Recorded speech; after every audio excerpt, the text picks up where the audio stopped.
आपल्या देशाची अर्थव्यवस्था जपानला मागे टाकून 5व्या क्रमांकावरून 4थ्या क्रमांकावरती आल्याचं सांगण्यात आलं आहे। ही बाब खरंच आनंदाची आहे, त्यात अजिबात शंका नाही। पण जपानची लोकसंख्या आणि आपली लोकसंख्या याची तुलना कशी करणार आहोत, हा एक वेगळा प्रश्न आहे।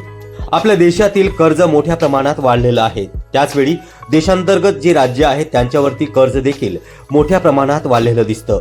गेल्या दशकात फुकटेगिरी म्हणजेच फुकटच्या योजना आणि सबसिडी देऊन जनतेला आकर्षित करता येतं, हे पाहिल्यावरती सर्व राज्यांनी हा रामबाण उपाय सुरू केलेला आहे।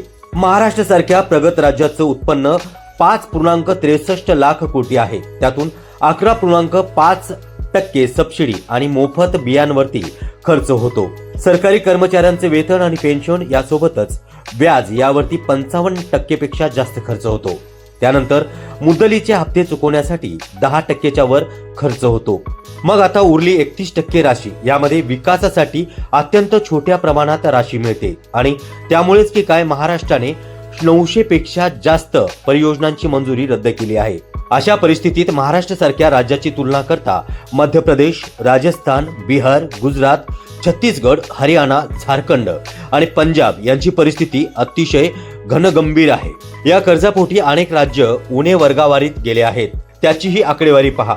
राजस्थान जवळपास उणे 16% उरतात, पंजाब उणे 72%, तर हरियाणा जवळपास उणे 30% उरतात। म्हणजेच या 3 राज्यांना कर्ज चुकवण्यासाठी पुन्हा कर्ज घ्यावे लागेल, ही सत्यस्थिती आहे। मध्य प्रदेश सारख्या राज्याने निवडून येण्यासाठी कर्ज काढून लाडक्या बहिणीच्या पदरात रक्कम टाकली आणि त्याचे इतर ठिकाणी अनुकरण झालं। 25-30 वर्षापासून महाराष्ट्र सारख्या राज्याचा अर्थसंकल्प शिलकी होता।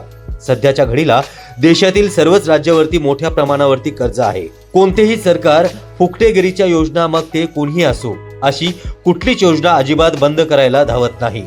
देशातील 1 ते 2 राज्यांनी थोडे बहुत प्रयत्न केल्याचा अहवाल आहे।